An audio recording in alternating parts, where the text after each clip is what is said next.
Hi, all. Welcome to Fox 10 News Now. I'm Kinsey Schofield. We are going to go ahead and jump into some GOP debate conversation really quick. Let me just give you a brief overview of what is to come in regards to tonight's debate.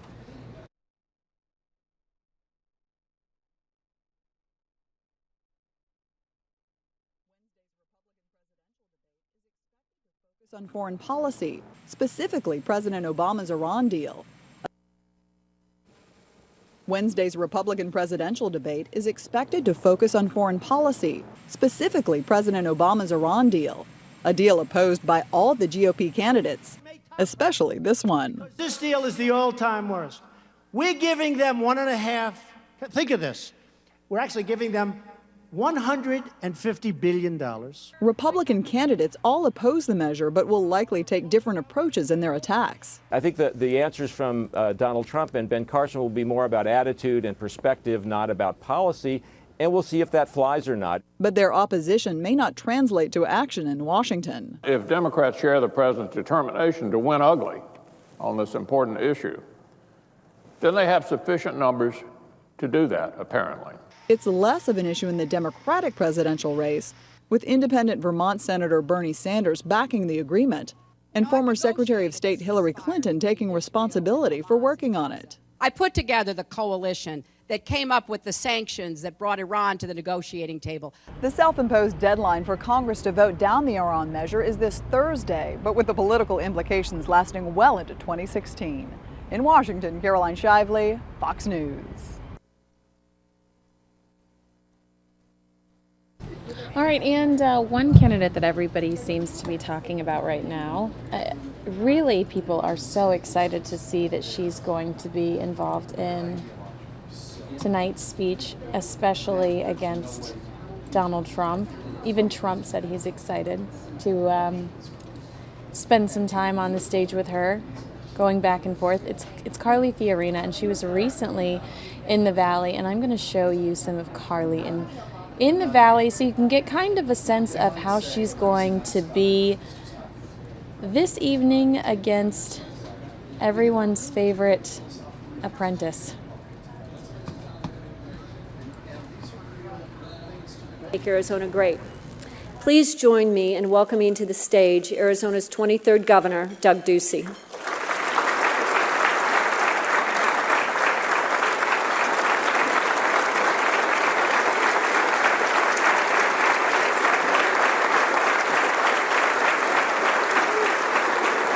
Thank you. Thank you very much. I want to say thank you to Karen for that very gracious introduction, and thanks to Glenn and to all my friends at the Chamber. It's great to be back with you this morning. Before we get started today, I want to begin by paying tribute to the innocent lives taken from us in the 9/11 terrorist attacks 14 years ago. Though terrorism persists throughout the world, American patriotism and freedom stand strong and shine bright. We have our military men and women to thank for that. Please join me in keeping them, their families, and those we lost in these attacks forever in your thoughts and prayers. Now, I know this group has had the opportunity to hear from some really strong presidential candidates. I've had the great privilege and pleasure to welcome and introduce some of them myself as part of this excellent leadership series the Chamber's been putting on these past few months. We've heard from a governor from Wisconsin, a senator from Florida, and today we have the honor of hearing from a very successful chief executive who is shaking up this race.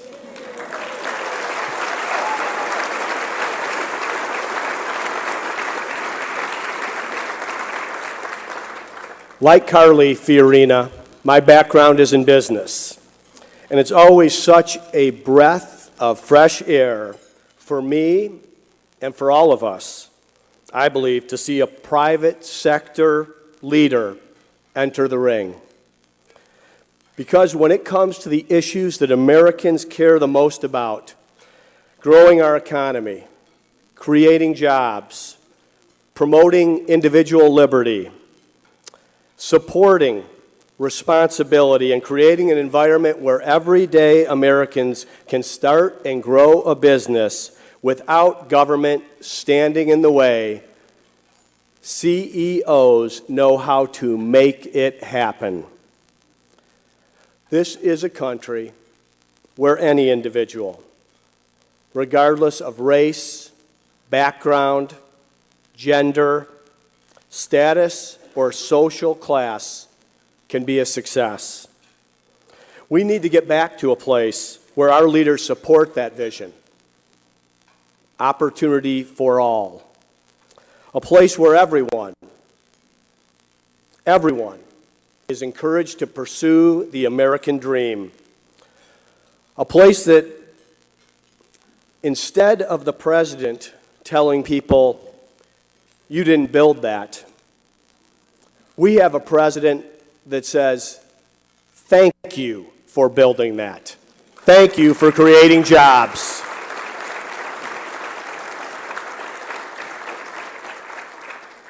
I know that Carly Fiorina is someone who understands that because her story is one of American success. From starting as a secretary at a small business to later taking the reins of Hewlett-Packard, becoming the first woman to run a Fortune 500 business, to now standing as a serious contender for the next president of the United States of America.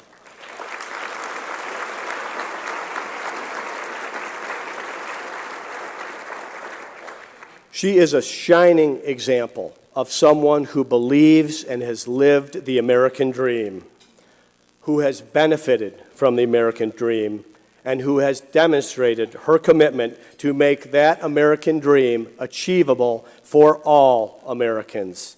I'm excited to hear from her today, and I know you are as well. So with that, help me give a warm Arizona welcome to our distinguished guest and presidential candidate, Carly Fiorina.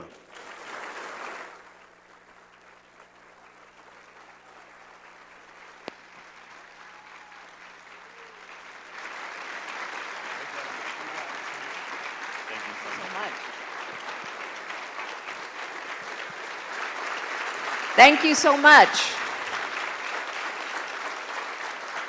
Thank you very much for that warm welcome, Governor, as well as your beautiful First Lady. Thank you for that wonderful introduction. Governor Brewer, thank you for being here as well. Karen, thank you for your leadership, friendship, and support in our efforts. And I'm really honored by all of your attendance today and by so many elected officials. It is true that my story is only possible in this nation. I have traveled and lived and worked all over the world. And it is only here that a young woman could start out typing and filing for a 9-person real estate firm in the middle of a deep recession, go on eventually to become the chief executive of what we turned into the largest technology company in the world, and run for the presidency of the United States. That is only possible here.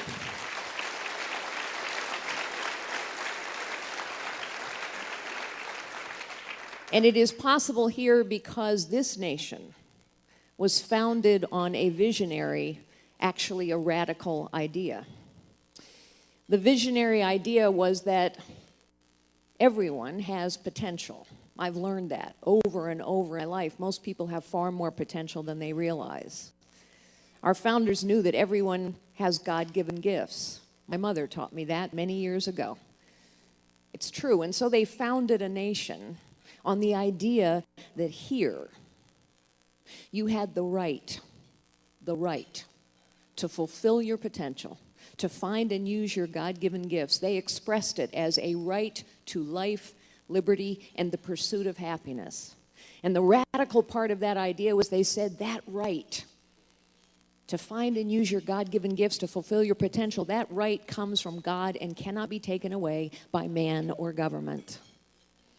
I am running for the presidency of the United States because I think we have reached a pivotal point in our nation's history.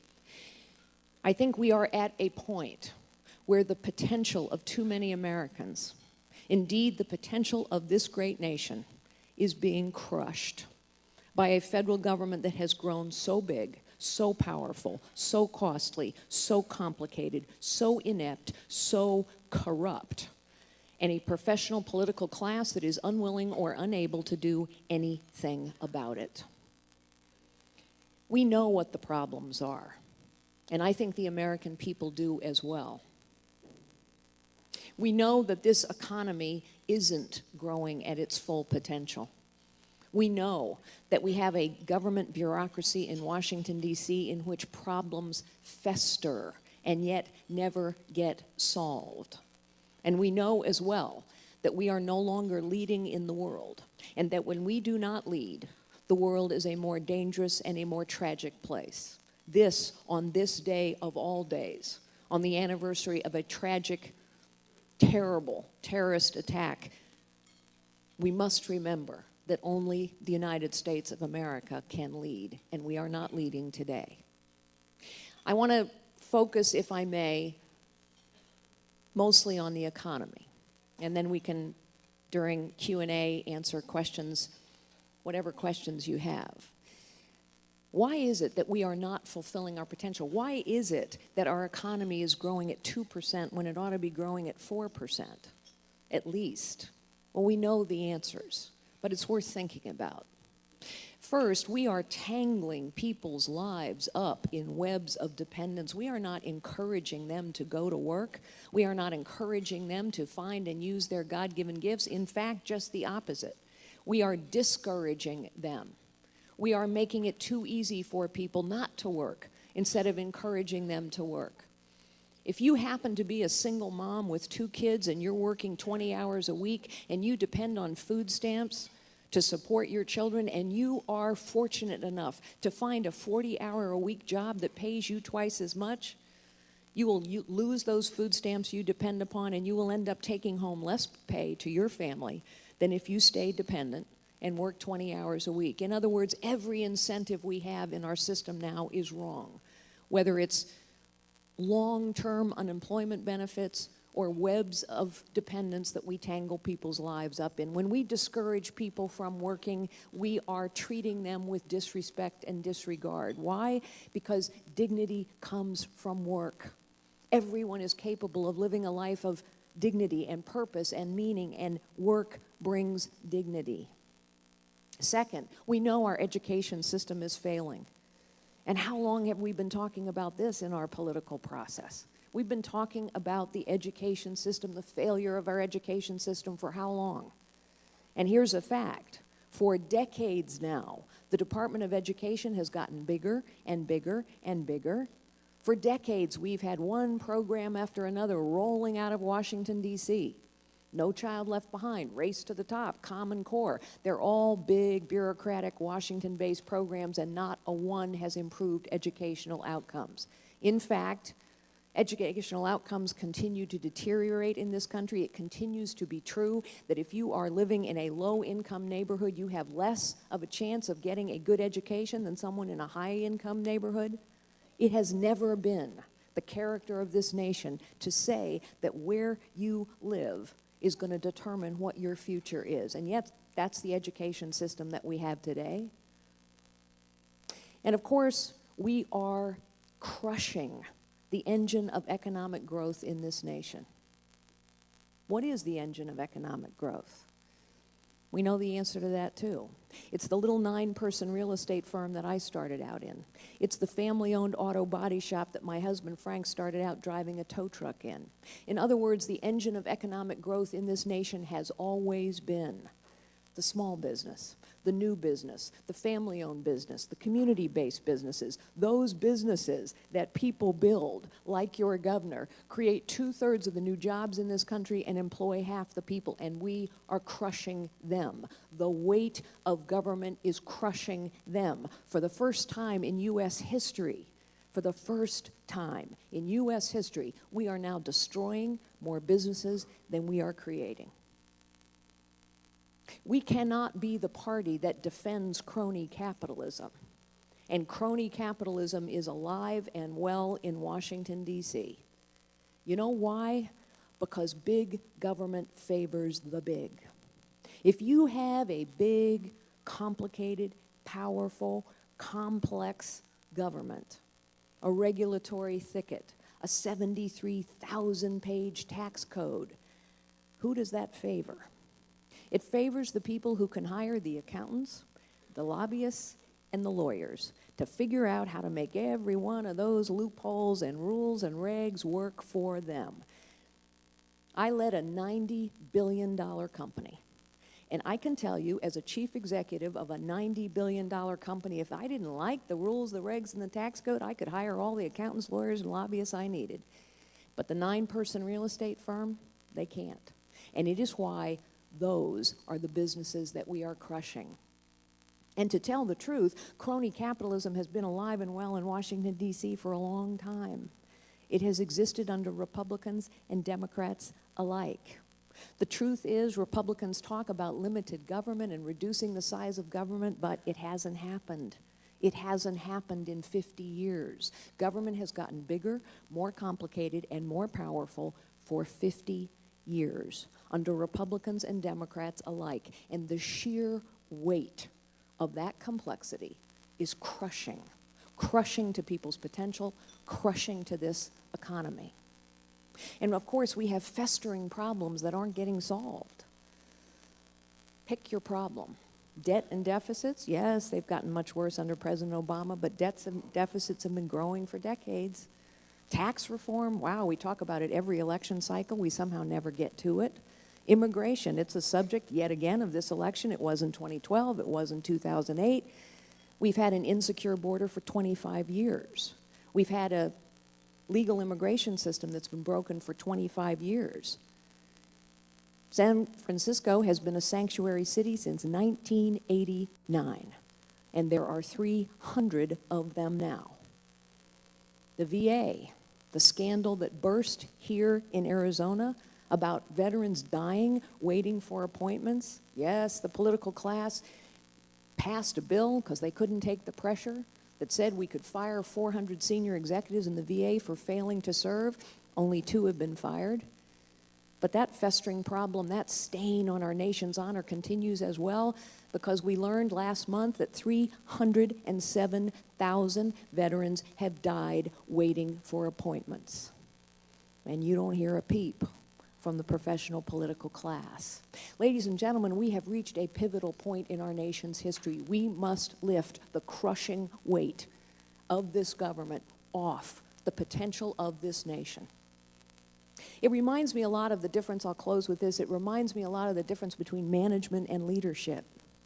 You see, managers, they exist in business, they exist in politics, they exist in life. Managers are people who do the best they can within the existing system. They protect the status quo. The status quo always has great power because people have benefited from it. And so they protect it. They preserve it. They do not challenge it. Leaders challenge the status quo. It is what leaders do. It is the only way you solve problems, actually.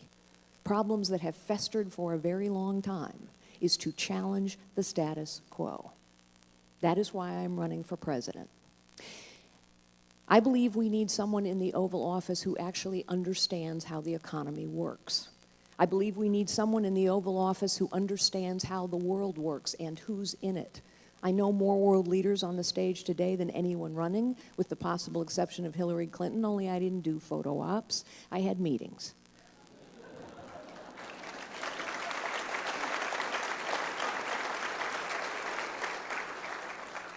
I chaired the advisory board at the Central Intelligence Agency. I've advised 2 secretaries of defense, a secretary of state, a secretary of Homeland Security, the head of the NSA, as well as the CIA. Our president needs to understand bureaucracies because the government has become one giant, bloated, unaccountable bureaucracy, and it's only by understanding how bureaucracies work that we're going to be able to cut it down to size. Our president must understand technology.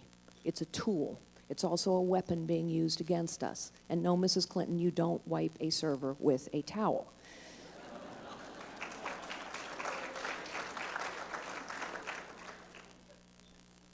Finally, we need a president who understands what leadership is. Leadership is not about the size of your office, the size of your airplane, the size of your helicopter. It's not about your title. It's not about your ego. Leadership is about service. Leadership is about unlocking potential in others. We now need a servant leader in the White House who understands what it takes to unlock the potential of this nation. And so I will close with a thought of one of my great heroes, Margaret Thatcher. Margaret Thatcher said to her countrymen and women at a pivotal point in that nation's history, "I am not content to manage the decline of a great nation." Well, ladies and gentlemen, neither am I. I believe we have been managing the decline of this great nation for far too long. I am prepared to lead the resurgence of a great nation. Thank you so very much, ladies and gentlemen.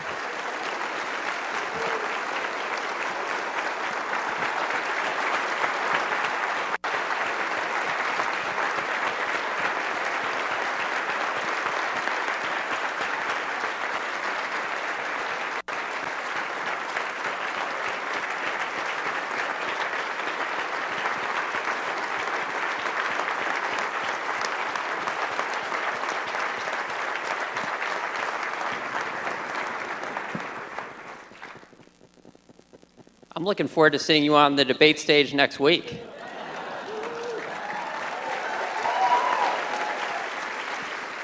Now I'm going to turn it over. Most people are. There might be 1 or 2 who aren't, but most are. Thank you, Mrs. Fiorina. Now I'm going to welcome to the stage our moderator, C. McLaughlin, who will moderate the Q&A session.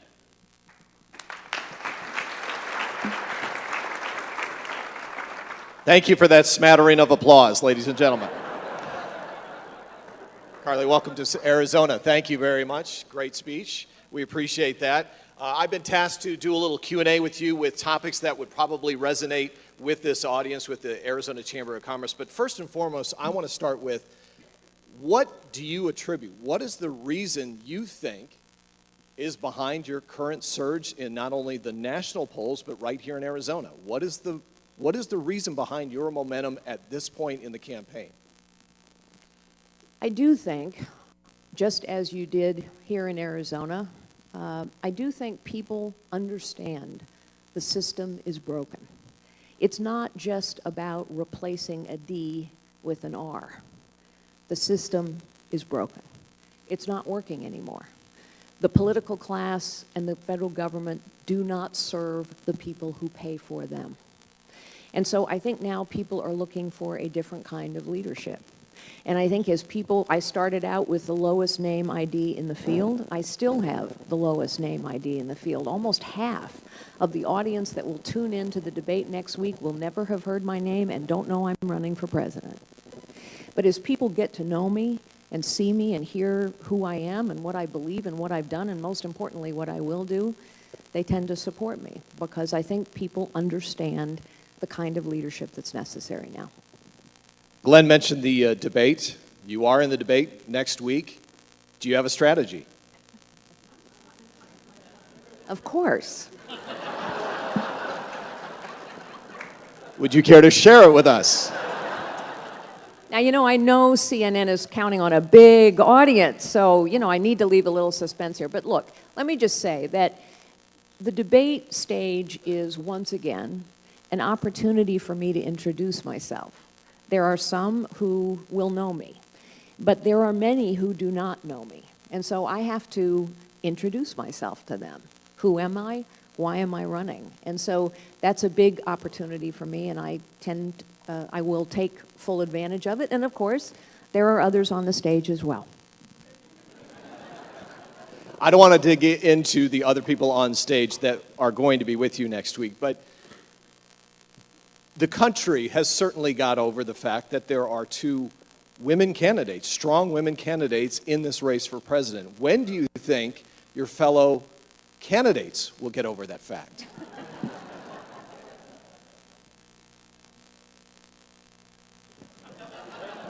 Or should I say, have you read any good magazines lately? You know, I'm not running because I'm a woman. I've never been a token in my life. And I don't expect people to vote for me because I'm a woman. I expect them to vote for me because I'm the most qualified candidate to do the job.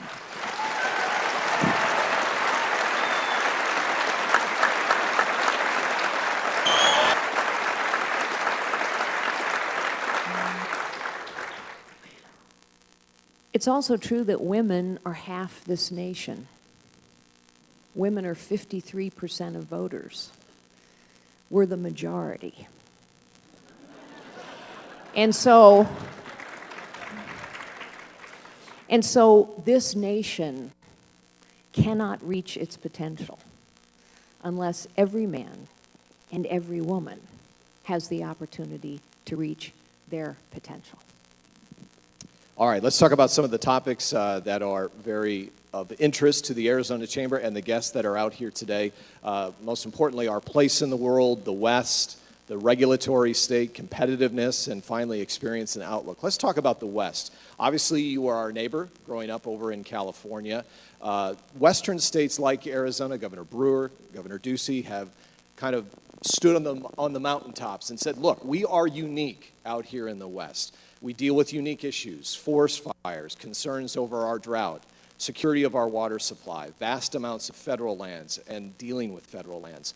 What are your thoughts about how the federal government should approach these uniquely Western issues? Let me begin by saying that the federal government has made a complete hash of all of the issues that matter to the West, whether it's water, the maintenance of federal lands, their, honestly, ineptitude in terms of thinning forests and all the rest of it. They've made a hash of it. And part of the reason I think the federal government has made a hash of it is because they actually think that people sitting back in Washington know better how to manage water and timberlands and federal lands than the people in this region do. So let's just start with that. The Environmental Protection Agency, you know, I lived in California for 12 years. My husband and I moved back home to Virginia to live closer to our daughter and granddaughter several years ago. But I watched, in those 12 years in California, I watched as liberal environmentalists and the Environmental Protection Agency systematically, brick by brick, have been destroying the agriculture industry of that state. How have they been doing that? Of course, they will say global warming, climate change, we have to do all this. Just as an aside, this is not about science, ladies and gentlemen. This is about ideology. Because if you read the small print of the science, what you will find the scientists saying, all of them, is that a single nation acting alone can make no difference at all. So all of these regulations that are getting rolled out in the name of science aren't making any difference at all, but they are destroying livelihoods, communities, industries, and lives in the process. And those lives, livelihoods, and industries are being destroyed at the altar of ideology. So back to the water. Here you have, when you have droughts, yes, droughts are natural occurrences. But why would the federal government decide, for example, that California shouldn't permit the building of a single new water conveyance facility or water reservoir over 40 years, even though the population doubles? Why would the federal government decide that it's the federal government's job through the EPA to manage the flow of that water to protect a little fish called the smelt? Why would the federal government decide to hang on to vast tracts of federal land when it's demonstrably true that the federal government is less effective at managing these forests, thinning this, preventing forest fires than private industry? So I think the principle at work here is when you have bureaucrats thousands of miles away who really don't understand the situation, and who are influenced far too often by ideology, not practicality, not science, you're going to have the wrong decisions made. And so I start from a point of view that says, as much decision-making as possible, as much power as possible, as much money as possible, as much accountability and responsibility as possible needs to be pushed from Washington into regions and into states. Because when decisions are made closer to people, they're more accountable. Real quick, let's take a current topic. If you were president right now, what would you do with the EPA over the Colorado mine river spill? Yes, talk about a double standard. I mean, it's quite amazing, isn't it? Talk about a double standard.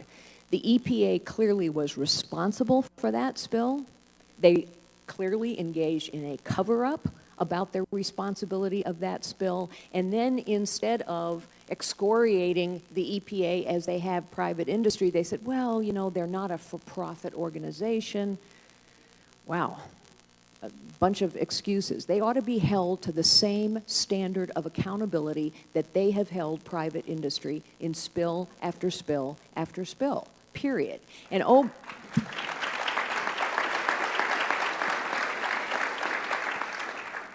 and if that means the government has to cough up money just as private industry has, so be it.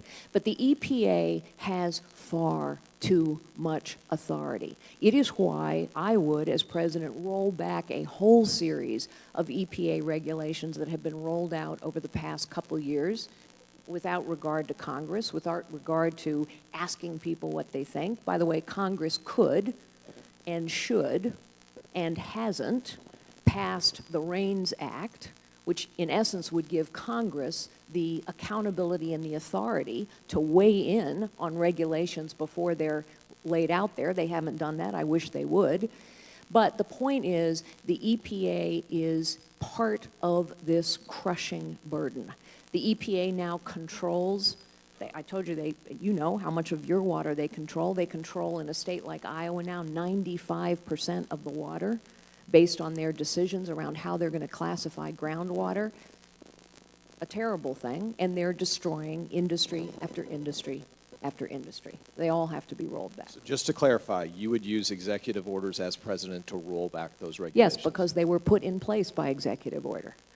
I don't generally like executive orders. We have 3 co-equal branches of government, and my preferred style of governance is to work with Congress. I will tell you honestly that in order to get the political class and Congress to move, I will focus the frustration, the common sense, and the good judgment of the American people on Congress. I will use technology to do it. So I might go out and ask you on a regular basis. Any of you who have flip phones, please upgrade in the next 18 months.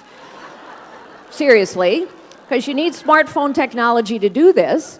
But I might ask you on a regular basis, do you think we ought to roll back these job-killing EPA regulations? Press 1 for yes, 2 for no. This technology exists. The point is, it is my preference to work through Congress, focusing the power of citizenry on Congress. But there are some cases where this president has rolled out through executive order a whole set of regulations, the EPA, the FCC, and 400 pages of regulation over the internet. That's going to help economic growth. Unlawful immigration laws. All those things need to be rolled back. Okay, before we get off the West and before Governor Brewer shakes her finger at me, what does the word, 2 words, sorry, secure border mean to you? Well, the meaning of the language is plain, isn't it? Secure border. And we don't have one.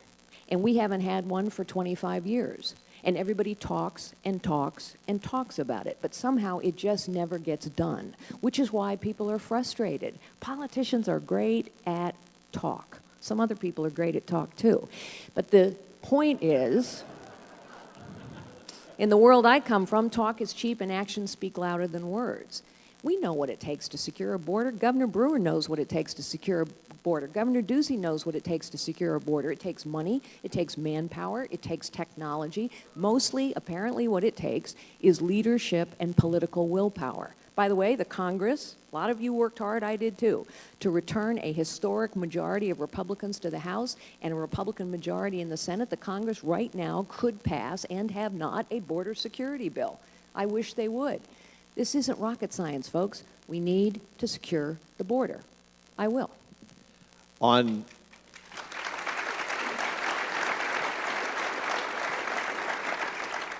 On the anniversary of 9/11, which we have recognized today, let's talk about international conflicts, and let's just do a couple of sentences here so we can get through a lot of variety of topics. That's his coaching to be shorter in my answer. Nicely done. Your strategy for confronting ISIS, use of military force. We have allies in the region, every one of whom I know, who are fighting ISIS on the ground as we speak. They know this is their fight, but they need leadership and resolve and support from us. The Jordanians have asked us for bombs and materiel. We haven't provided it. I will. The Egyptians have asked us to share intelligence. We haven't provided it. I will. The Kurds have been asking us to arm them for 3 years. We haven't. I will. The Saudis, the Bahrainis, the Emiratis, the Qataris, the Jordanians, the Saudis, the Kurds, they all know this is their fight. So I will have a Camp David summit, not to talk them into a bad deal with Iran, but to say to them, what do you need from us to defeat this enemy? And then we must work with brave Muslims like President al-Sisi of Egypt, who, when 21 Coptic Christians were beheaded on his beaches, not only bombed, but went to the heart of Cairo, spoke to 5 of the principal imams, and said there is a cancer in the heart of Islam and only you can root it out. We must work with the Muslim community in that region to root out this cancer. They know it. This administration won't call this what it is, which is religious fanaticism. It is an evil that must be defeated.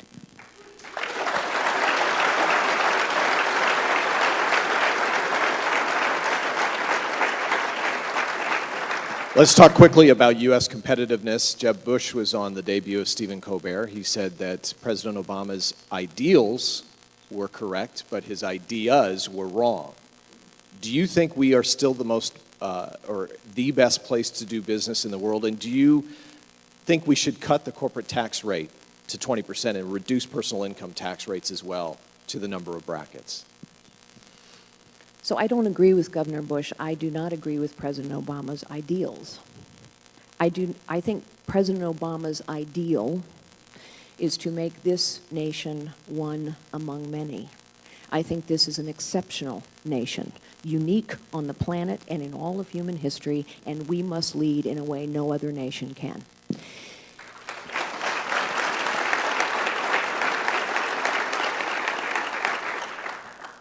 In the 21st century, any job can go anywhere, and money can go anywhere as well, and brain power can go anywhere as well, and so we have to fight for every job, and we're not doing that. We're fighting with both hands tied behind our backs when we have the highest business tax rate in the world, when we have a regulatory thicket that's so impenetrable. I don't know how many of you saw the interview at Community Banker. By the way, we're destroying community banks. Dodd-Frank creates 5 huge Wall Street banks too big to fail, and we're destroying hundreds and thousands of community banks. Community Banker went to England and said, I can't start a bank in the United States anymore. So I had to come over here. What does that say? The point is, we are making it so difficult. It's why we have to simplify, because it's only when government is simple that you can get every single job, the small, the new. Governor Bush has put forward a tax reform plan. There are things about it that I like, but here's my view. Simple has to be the principle. 73,000 pages needs to be about 3. I say 3 because that's about as long as it can be before you have to hire an accountant. And that means, to get it to 3, that means basically you've got to lower every rate to competitive levels and close every loophole. Because most of these loopholes and deductions and special dispensations don't benefit job creators, they benefit the people who've already made it. Also, I am tired of Republicans talking about revenue-neutral tax reform. The government spends too much money. We need revenue-reducing tax reform.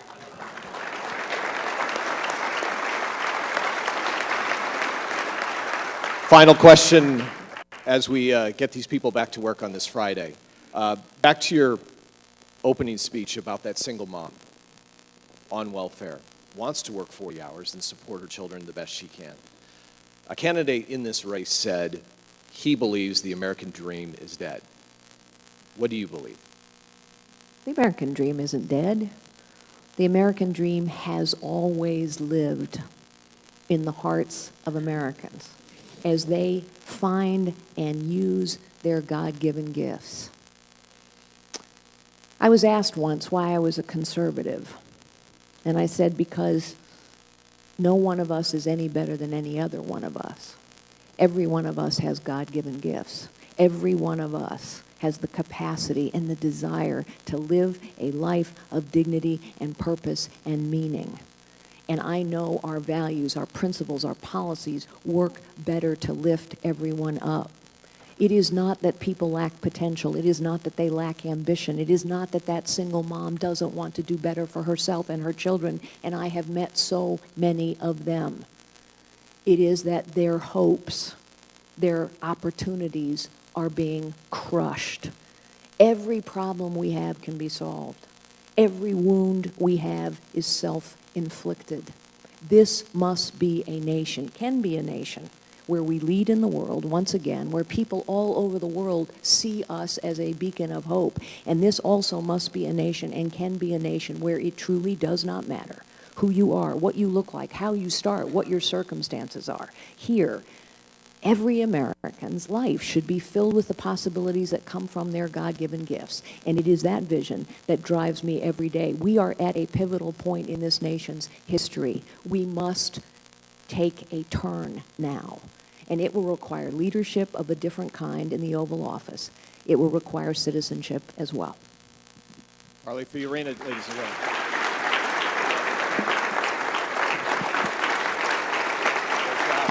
Wonderful to meet you. Good luck.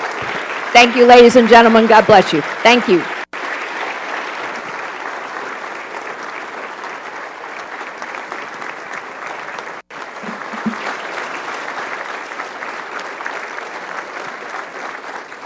There's no way I'm stepping.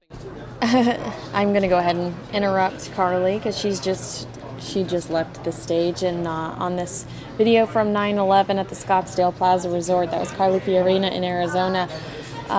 Great speech, very interesting, but it's very, very hard to trump Trump. And when he took the stage in Phoenix, which we're about to watch, it was unbelievable, super fun energy, and it made national news because, I'm making my lower third now, because it was just such a fun speech to watch. And there we go. Such a fun speech to watch, and he had very high energy. Very high energy.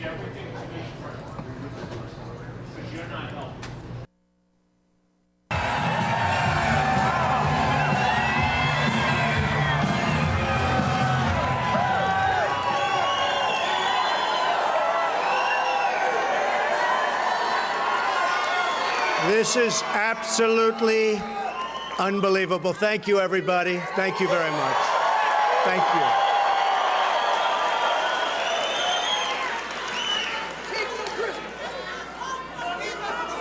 So this began as 500 people in a ballroom in Phoenix. And the hotel called us up. And they said, please don't do it here. We're going to be swamped. It's going to destroy the building. It's been amazing. And outside, sadly, we have thousands of people that can't get in. So you know real estate. You know real estate.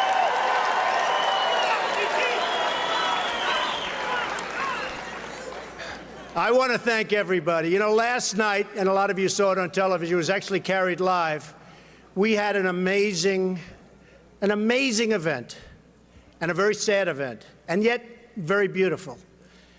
Because the word is getting out that we have to stop illegal immigration. We have to. We have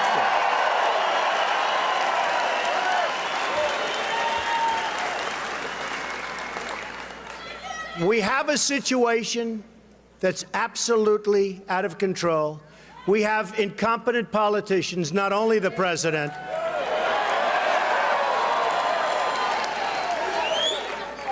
I mean, right here in your own state, you have John McCain.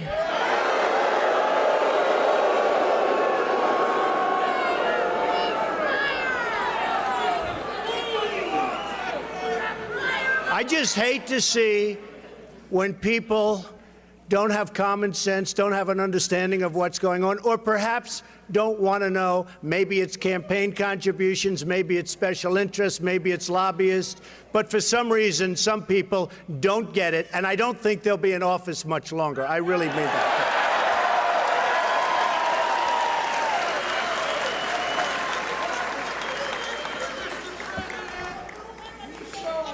We are going to make this country so great again. We are going to work. We are going to work so hard. And I will say this. When we had our event last night, I saw hardened veteran reporters who were crying. You had to see this. People that I've known for a long time that I don't even like. They're not good people. How you doing back there?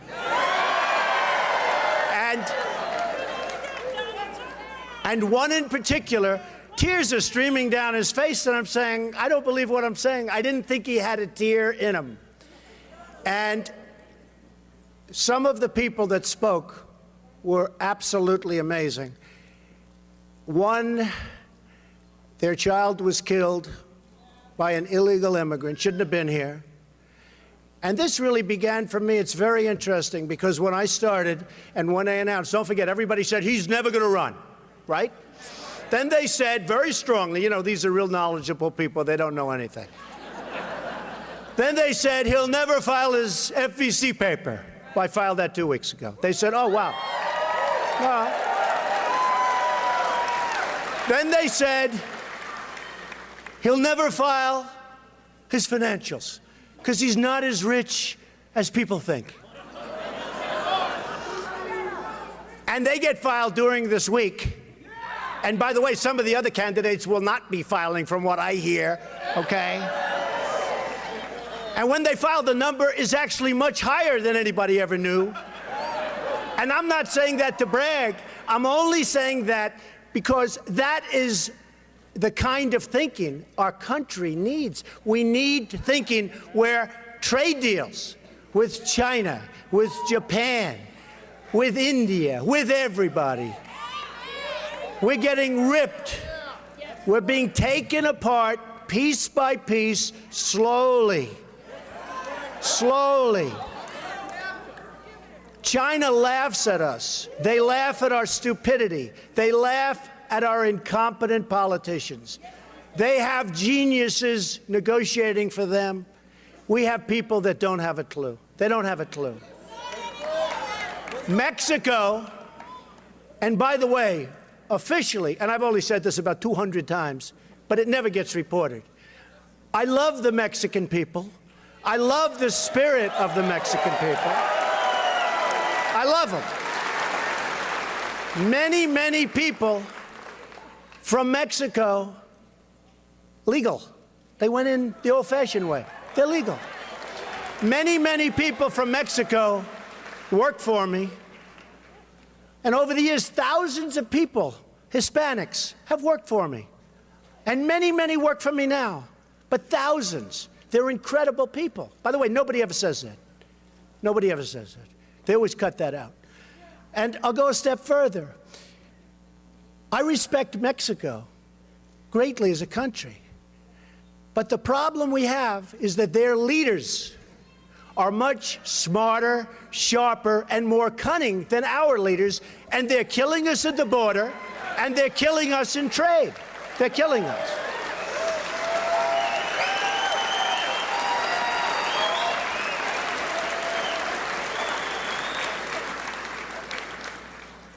And every once in a while, I'll see a rally. And it's put up by the Mexican government, in my opinion. People come in, they're so perfect. They're like central casting. And you know how long the rallies last? Like about 12 minutes. They go home. But when you do, and I've said this often, it's very, very hard for a very successful person, and I've heard it from the time I was a little boy, to run for president or even political office. And I find it, and I have headlines every day. ESPN drops Trump. A friend of mine in Paris called, "Oh, Don, it's too bad about ESPN." You know what they were doing? They rented my golf club for a day. They put up a big deposit.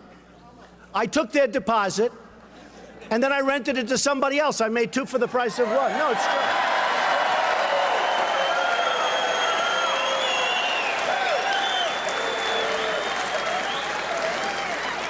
Then the next day, all over the world, NASCAR drops Trump. No, NASCAR. And then friends of mine call up from Europe. It's headlines, NASCAR. "Don, it's too bad about NASCAR. I feel so." You know what that one was? They rented a banquet hall at Trump National Doral in Miami for one evening. I took their deposit.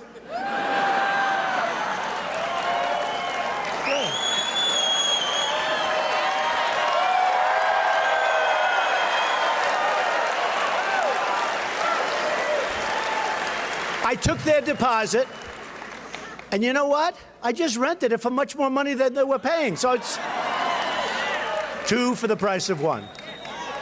You know, I may make money running for president. It's very interesting. Then all over the place, I hear Macy's. Now, Macy's hurts because the head of Macy's, I thought, was a great friend of mine, Terry Lundgren. Nice guy. He called me up, and I'm in New Hampshire. And I'm getting ready to go on to make a speech. Sort of interesting. It's like 6:30 in the evening. And I get a call from Terry Lundgren at Macy's. And the speech is packed. Packed. It's a house. It was supposed to be in the house. They didn't have enough room. They had 300-400 people. And they never thought this was going to happen. They thought there were going to be 30, like this. This is a little larger. But the same thing proportionately.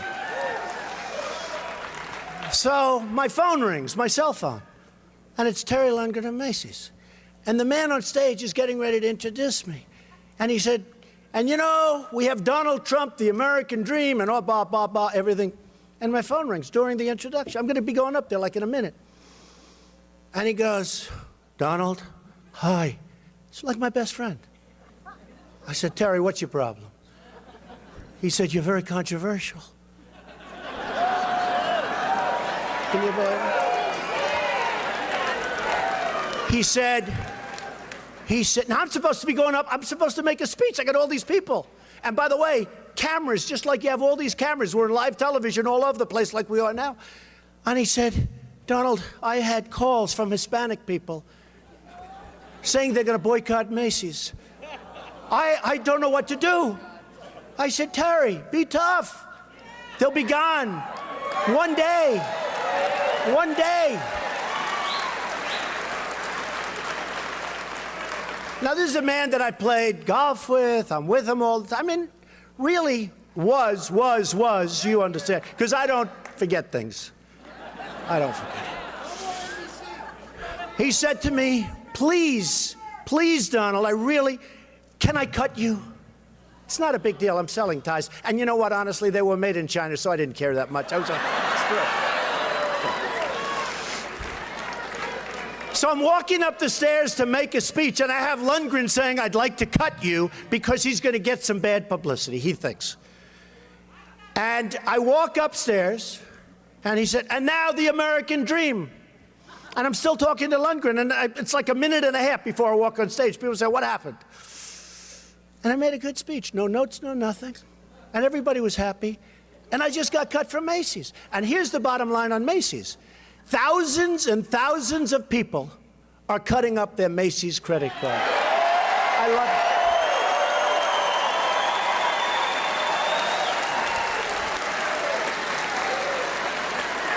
Muslims. Then I get a call from NBC. Now, let me tell you about NBC.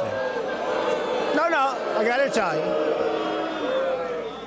Hey, look, I love the people at NBC. We had a tremendous success with The Apprentice. And they renewed The Apprentice. See, I give up a lot. You're going to see how much money I made with The Apprentice come Wednesday or Thursday when I do my file. Seriously, it's very lucrative. You know, it's great when you have a big television show. It's like, you know, you're a movie star, you get a lot of money, right? Not that much, but a lot. But you're going to see very impressive numbers. So NBC calls me, we'd like to see you. Now, they don't care about inclusion. They were talking about inclusion. You know, they write the press release. So I read this. I say, this is incredible. But they call me, and a couple of months ago, the head of NBC comes to see me, and the head of NBC's boss, I don't want to mention names because they're really good people. They're friends of mine, although I probably will never speak to them again either. And you know what the head of NBC's boss, that's Comcast, because they own NBC.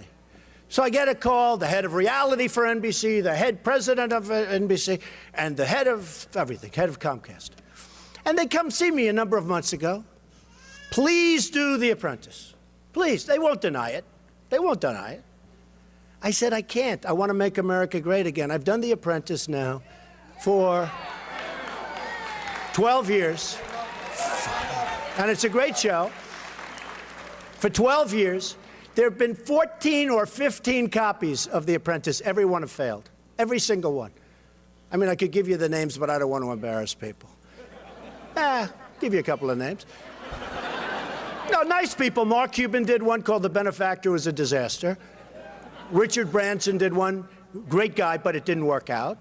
Tommy Hilfiger, who I love, tenant in my building. Great guy, didn't work out. Hilton's did one. Martha Stewart did one for us. Did one for Mark Burnett and Donald Trump. Martha Stewart. She just got out of the can. No, it's true. She's hot as a pistol, right? You know, they show her coming out. You know, she's got the whole thing with the whole outfit that she's wearing. The whole thing. I said, what a great idea. So we actually did The Apprentice done by us. It wasn't even a copy. It was called The Apprentice. Within a little couple of shows, it was over. It was over. So I must have something, right? I must have. So here's the story. NBC sees this. I mean, they're smart people. So NBC comes to my office, and they want me to do The Apprentice so badly. And what do? I say, I can't. I'm going to run for president. And I can't.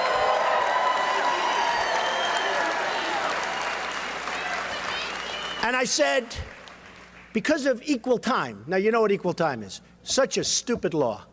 Think of it. Obama can go on television all day long and be president and run for office. But if I have a television show, what happens is everybody running for office would have to be able to do The Apprentice, equal time. So you'll have a good guy named Rick Santorum. You'll have all these guys. You'll have somebody that used to head up Lehman Brothers, the senator from, the governor from Ohio. You'll have headed up Lehman Brothers. Oh, Lehman Brothers almost took down the world. He was a managing partner. I think he's a nice man. I don't know him. But I know if you're the managing partner of Lehman Brothers almost, you're not looking too good, you know. But all of these guys, they would have to be given 2 hours on primetime television on Monday or Sunday night. I don't think so. So they came to my office and they said, would like you to do it, so important. And by the way, they renewed The Apprentice. It was really very interesting because a lot of people said, well, how could they, and the upfronts. They announced The Apprentice. Which is good, because I always want to be loved, you know? Like when I went on dates, if a woman dropped me, which happened often, I would always like to say, or at least in my own mind, that I dropped her. Does that make sense? So what happened makes me feel better. So they renewed The Apprentice, and I said I'm not going to do it because I'm going to run for president. They didn't believe me. I said, why don't you believe me? Why would you give up a primetime show? Mark Burnett calls, from great guy, Survivor, Apprentice, great guy. He really is a wonderful guy and a friend of mine. He calls me, he goes, Donald, they're giving you an extension. Nobody turns down an extension. He said, I've never heard of it before. I said, Mark, I'm going to run for president. Nobody believed me. Then I run, and the guys during my office, they said, all right, run, and then by September, we'll do something. Do you believe it?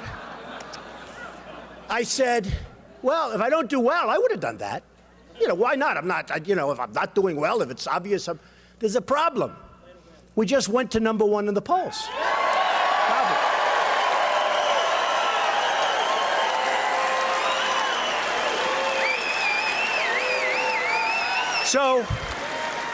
So NBC went nuts. They renewed the show, and they don't have their star. And everybody else failed with similar shows. And they're angry at me. So again, don't believe the inclusion. They got Reverend Al Sharpton working for them. Okay? He's actually not a bad guy. He's a con man. You have to understand it. Reverend Al is a con man. You know, tells people, I'm going to picket you if you don't give. I mean, this guy is a con man. But I know him for 20 years. He's fine. You got to understand who you're dealing with. They've got Lion Brian Williams. He's okay. They sent me the most beautiful present a couple of months ago. Hundreds of, I shouldn't say the name because I deal with all of them, but in this case, Titleist. They sent me hundreds and hundreds of Titleist golf balls, top of the line. They sent them to me. From your friends, from your friends at NBC. A short time later, they say, he's not inclusive, me. I'm more inclusive than anybody. More inclusive than anybody. I then get a call, Univision. Now, Univision controls, and by the way, believe me, Univision has a certain power. Now, I didn't know much about Univision. I thought they were very wealthy. They're actually not wealthy at all. They're highly over-levered. They've got, like, I think, $10 billion in debt. They have to do an IPO. Now, how stupid is this? They could have waited a couple of weeks, done their IPO, and been done. Instead, they do it early. They couldn't do it fast enough. Because you know why? In my opinion, it's only my opinion, the Mexican government totally tells Univision, it's about 80% of their market, 70% of them, totally tells Univision what to do. Totally. So the Mexican government is not happy with me, to put it mildly. And again, I respect Mexico, but their leaders are too smart for our leaders, because we have stupid leaders, okay?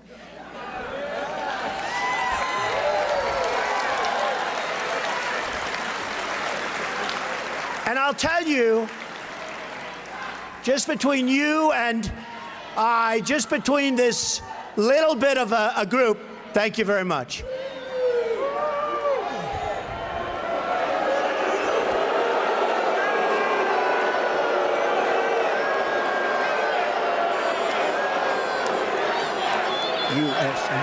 USA.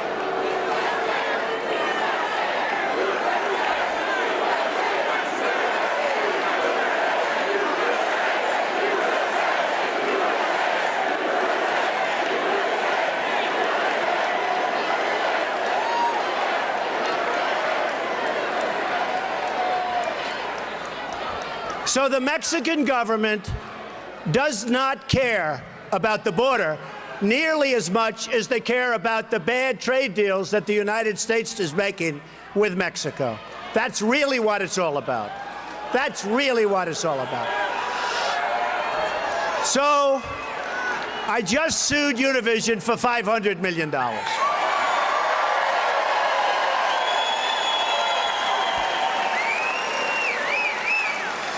With all of that being said, we have to be strong. We have to take our country back. We have to run the country properly.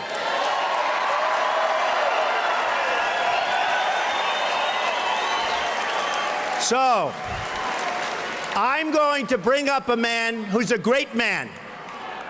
He's a great, great guy. I saw him the other day on television. Don't worry, it's okay. You can shout. I wonder if the Mexican government sent them over here. I think so.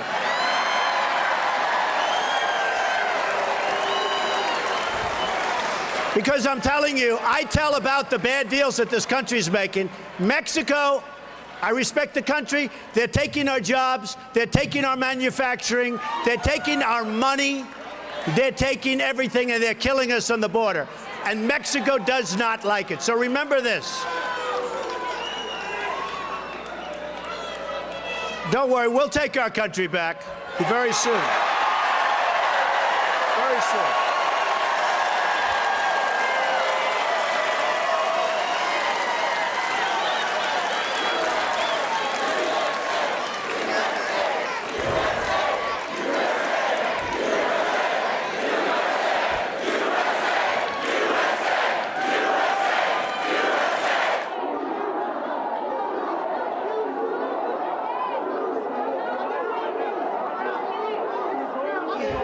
You know, it's funny. I got a great review for his speech, including my opening speech when I announced I'm running for president. It wasn't until 5 days later that people started saying, oh, he said something wrong. What they don't say is they cut it in the middle of the sentence.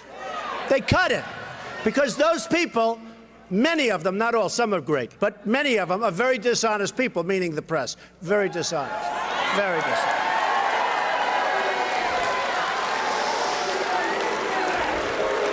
I'll give you one quick example, because I want to bring somebody up for a second who's fantastic. But I'll give you one quick example. I say, and it's fairly standard because I believe it strongly, the American dream is dead, but I'm going to make it bigger and stronger and better than ever before. Right? Right? So, and I say it usually once during a speech. Every once in a while I won't. You know, I don't use teleprompters like the president. I speak from the heart.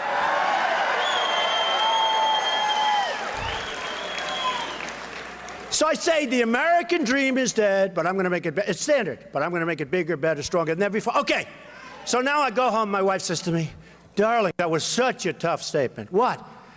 I turn on the television. The American dream is dead. Period. Cut. I said, oh, what a horrible statement. They are so dishonest. They are so dishonest. You know, what I usually do, because if you really love this country, you have a very, very hard time convincing people that what you're doing is right and that you're really smart. And like a lot of us are really smart. I'm really smart. Went to the Wharton School of Finance. Even then, a long time ago, like the hardest or one of the hardest schools to get into. Did well at the school. Came out, made a fortune. Wrote a book called The Art of the Deal. Did everybody read The Art of the Deal? They say the #1 selling business book of all time, which I agree, but I'll say one of them because if I'm slightly off by 2 copies, they'll say, oh, Trump exaggerated. But I think is the most, the number was #1 bestseller. Wrote many bestsellers, many, I think 12. So did a lot of things. But The Art of the Deal was like the #1 selling business book of all time. Great. Then I do The Apprentice, became this tremendous hit. NBC is desperate to have it. Forget it, now they can put somebody else on. Let's see how long it lasts. Okay, so ready? And then I hear like, Donald Trump doesn't deserve to be on the same stage with some failed senator, failed governor, or something. It's sort of amazing, isn't it? Isn't it amazing? And the poll just came out, and I'm tied with Jeb Bush. And I said, oh, that's too bad. How can I be tied with this guy? He's terrible. He's terrible. He's weak on immigration. Do you know the sanctuary cities? Do you know he had 5 of them in Florida while he was governor? Can you believe this? I didn't know that. 5 of them. He's totally in favor of Common Core, meaning your children in Phoenix, and other places are going to be educated by bureaucrats from Washington, who for the most part just want to pick up a check. Give me a break. And he's in favor. I don't see him as a factor, and I know it's the Bush name, which, you know, got us into lots of words. I mean, in all fairness, not the greatest. But Jeb Bush, I don't get it. So when they said, Mr. Trump, you're in first place. Oh, that's good. You're tied with Jeb Bush. I said, that's not good. How could I be tied with this guy? But I'll tell you what. I'm going to bring up a man to say just a few words. His son was viciously and violently shot by an illegal immigrant. His son was a star athlete, a star student. He applied to Stanford and many great colleges. He could have gone anywhere. And I met Jamil on television about a week ago. I see this guy, he's mentioning my name. I say, oh no, not again, because I figure he's killing me like everybody else, right? My wife said, no, I think he's saying some really good things. I said, I doubt it. You know, they're hitting me left, right. I said, I doubt it. Well, I turn it up. And he said, the only man that's sticking up for us is Donald Trump. I said, wow.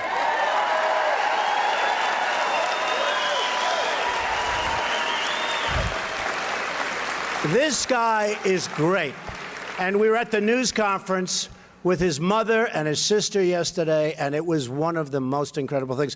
So I'd like to speak a little bit about his son and how incredible his son was and how his son should be here with us. I mean, his son should be alive, and he should be in one of the great colleges, and he should be maybe someday in the NFL, but he won't be because an illegal immigrant shot him violently.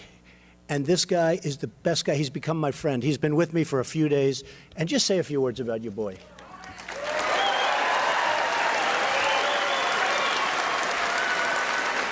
Thank you. Yeah, my name is Jamil Shaw.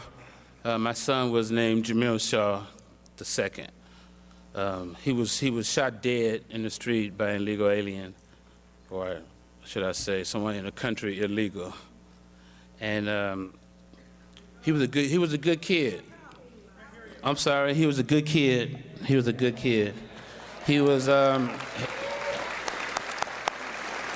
We thought we did a good job. You know, when he was 5 years old, I started training him to get him ready. My goal was to get him ready for the 9th grade, which is high school. And we know high school football is big time. You know, you have to really start early. We were doing the Pop Warner. We were going through everything. And I was on this case 24/7. I'm one of those hands-on dads, like my dad was. He was hands-on, you know. Yeah. He was hands-on and the belt on, you know. And, you know, I respected my father, and I was scared of him more than I was scared of the police, you know. So I made sure I couldn't do nothing wrong. And I wanted my son to be the same way. You know, I didn't want to have to spank him. I wanted him to do what I say because it's the right thing to do, and you want to make it in life. You know, so what we trained, we got to high school, and he just really, it was unbelievable. I started getting scared. It's good to be true. You know, he was 3-time MVP. He was in the 11th grade, all 3 years MVP, Player of the Year, All-City. I'm sure people out here know what I'm talking about with their kids went through that kind of stuff. And you know the hard work and the sacrificing that the kids have to do and the parents, you know, my weekends was his. You know, I had to go and take care of everything. So one Sunday morning we went to Pasadena at a training clinic for Division I prospects. So, you know, we were like, wow. He was like, man, Dad, we did it. So make a long story short, on the way home, he asked me, could he go to the mall? And of course, I didn't want to, but, you know, all right, man, what time are you going to be home? I said, well, be home by 7. It was like 3 o'clock, you know, it was still early. So he went to the mall. I called him, you know, about 7 o'clock. Hey, he wasn't home. Hey, where are you? Hey, I'm coming home from the mall. We missed the bus. You know, we're safe, Dad, we're safe. Because he knew that's all I was, you know. I said, make sure to call me. I would have came and got you, you know. So I said, I'll call you in an hour, called him in an hour. Where are you? He's like, right around the corner, old man, you know, that's what he called me. And I was like, whew, I felt really good inside. Whew, he made it home. You know, I live in L.A., you know. So he had a little brother, 8 years old. Hey, get your clothes on, we get ready to go, get some track spikes. He had a track meet that Friday. This was Sunday night. So, you know, a couple minutes later, gunshots. I mean, really loud, really crispy, so I knew, oh my God. It was outside my house. Called his cell phone, didn't answer it. Man, I knew. I went outside and looked down the street. There he was, laying in the street, dead. You know, I couldn't believe it. Even right now when I say it, you know, I don't believe it. You know, he was laying there with his eyes closed, looking toward the house. Looked like he was asleep. You know, it looked like he was asleep, but his body, I never seen a dead body before, and his body was obvious. He was dead, you know, and I remember, you know, just a hard situation to go through. After all that, you know, I found out that the guy that killed him was illegally in the country. Come on, you know, I thought somebody black did it. You know, I just really felt somebody black when I thought that. I wasn't even thinking like that. found out the guy was on his third gun charge. Now you have somebody legal in the country on their third gun charge. He's been arrested 3 times already. He's in jail again, assault with a deadly weapon, battery on a peace officer. They gave him 8 months in the county jail, 8 months. Lit him out 4 months early. Now, this was an 18th Street gang member in the gang database. You know, he's been arrested twice for gun charges, stabbed people, put schools on lockdown. It was just really violent, you know. And these were the ones that Obama said they wanted. The violent ones, the gangbangers, the ones with guns. He was released on a Saturday night without any supervision. Sunday night, he was in my neighborhood. My son coming home from the mall, you know, and he went to my neighbor's house. That's why he was in my neighborhood. To make a long story short, he went to my neighbor's house, knocked on the door. He wasn't home. On the way back to his car, saw my son coming. Ran right over there. He was on the phone with his girlfriend. He heard the guy ask him, well, my son was told the girl, oh, something's going wrong, this ain't right, what should I, you know, kind of stuff. And she was like, run, run. It was too late. Heard the guy say, what set you from? And then he killed him. Shot him in the stomach. You know, one of the neighbors saw it, shot him in the stomach with a .45. So you can imagine, a 45, 17-year-old kid, shot him in the stomach while he was on the ground. According to the coroner, he had his hands up like this, and he shot him through his hand. They thought he had three gunshots because his hand was really badly damaged, bullet wound in his stomach and one in his head. The coroner said that he was on his back with like this, and he shot him through his hands and to his head. Now, we hear all the time, Michael Brown, hands up, don't shoot. Now, that was really hands up, don't shoot. I'm sure he wasn't saying anything because he just had a bullet wound in his stomach, but you could imagine your child. I tell people all the time when they protest me or they protest Mr. Trump, what you have to do is soul search. Put yourself in my shoes. Think about your child laying in the street dead. Your mother, your wife, your father, anybody, you know. We're not designed for that, you know. Didn't find out someone illegally in the country did it. So when I found out, I'm gonna move on to Donald Trump. I found out when Donald Trump was running for office, I watched it because, you know, everybody likes Donald Trump. And, you know, if it not do nothing to do with the presidency, you want to see what he got to say, you know. So I looked and I saw what he was saying, and he was talking about saving the country. People, my friends were calling me, liberal friends calling me, turn the TV on, Donald Trump is talking about helping America. You know, I turned on and I saw when I saw it, I was so happy. For the first time in 7 years, I felt hope, real hope, you know. Yeah, I felt real change, you know. And one thing Donald Trump showed me when he came out aggressively like he did is that he can weather the storm, you know. We need somebody that can weather the storm. No one else can lose that kind of money and still be able to do what they got to do. You know what I mean? You know, I tell people all the time, the only difference between me and Donald Trump is that he doesn't care what's going on because he has the resources. I don't care. I don't have nothing. I have nothing to lose. You know what I mean? So it's like a team. You know, they can't stop us. You know, and we really got to get him in here. He loves America. You know, I would tell you, I'm serious. If Donald Trump wasn't a real deal, I wouldn't come around him because, you know, my son was murdered, so I don't trust nobody. You know, I mean, I think everybody, you know, if you're not against illegal immigration, you're my enemy. I can't help that. That's how I feel. My son was murdered. You have to understand that. You have to understand, what would you expect from your government? What would you expect from a politician that's running for office? What would you expect if your son was dead, your daughter, your mother? What would you expect from him? You expect for him to go out there and fight for us.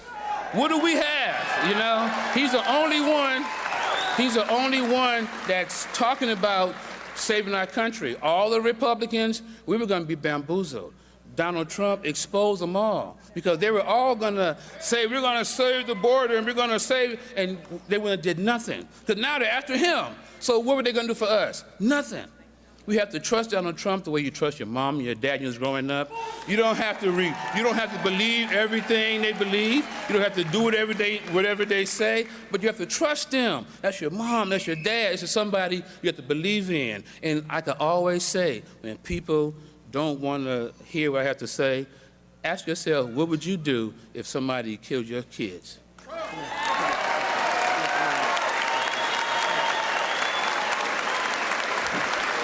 Thank you, Jamil.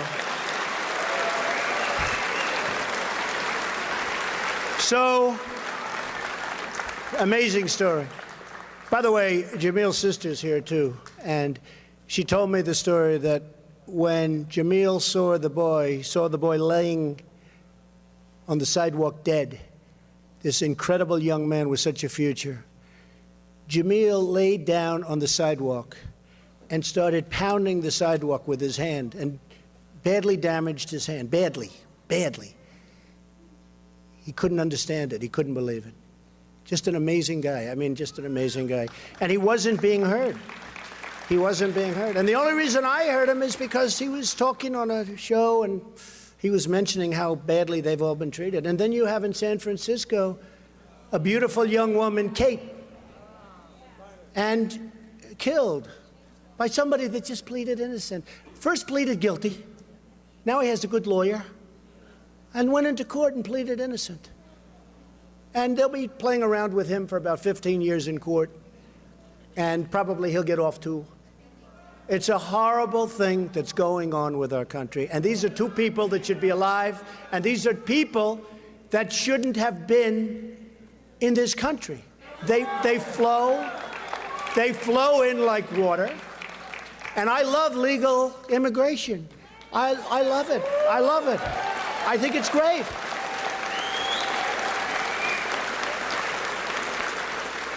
My wife is a legal immigrant. I mean, she went through a whole long process. It's not easy. And we should maybe make it easier and faster, which I think is fine. And we'll have great people come in. And we'll have them come in from all countries. Mexico, every place. These are great people. And you know, one of the things that I've seen, somebody says, well, because it's been an amazing week. And, you know, it's been like an incredible week because I thought I was going to be the jobs person. Because every poll, CNN did a poll the other day. I'm killing everybody on jobs. I'm killing everybody on leadership. You know, like, it's like funny. I was like, you know, I went through these different The only thing I'm not killing, a lot of people don't like me. I said, what difference does it make? This is about competence. Somebody said, you win on leadership by far. You win on absolute economic, financial, anything having to do with the economy. You like lapping the field much, much higher than anybody else. But they said, but a lot of people don't know whether or not they like me. I'm actually a nice person. But I actually said, if I'm winning in these categories, why are we even going through primaries? Hillary Clinton's going to be a horrible president. It's horrible. If she even wins her own primary, which I don't know. And by the way, just so you understand, even the press will say, this crowd today blows away anything that Bernie Sanders has had. That I can tell you. But if you think about it, Hillary Clinton was the worst Secretary of State in the history of our country. The worst. The world blew up around her. Our enemies are a disaster. Our friends, and they hate us more. Our friends are all gone. They're all gone. They're all sort of like, we don't get along with anybody. Everybody's ripping us off, whether it's Russia or China. You know what we've done? For 20 years, I've heard the worst thing that could happen would be if Russia and China start uniting. We've united them because we did things that were very onerous because Obama doesn't like Putin, and Putin doesn't respect or like Obama. And all of a sudden, Russia and China now are doing all sorts of things together. So we've driven them together. And I've always heard that's a disaster. And it is a disaster. We have driven them. So Hillary Clinton was the worst. Now tell me something. Why?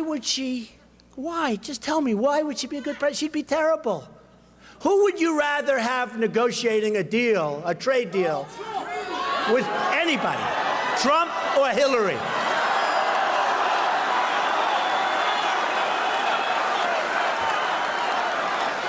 Well, we have to get there first.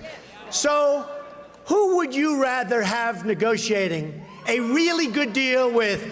Mexico, China, Japan, Trump, or Jeb Bush?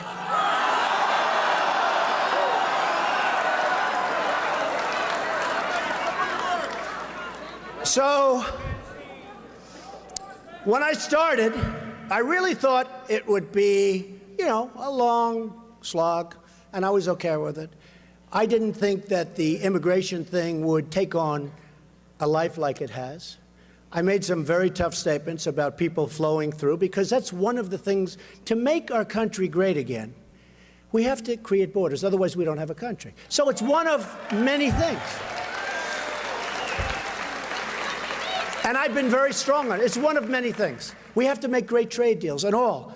So I said, strong borders, one of the things.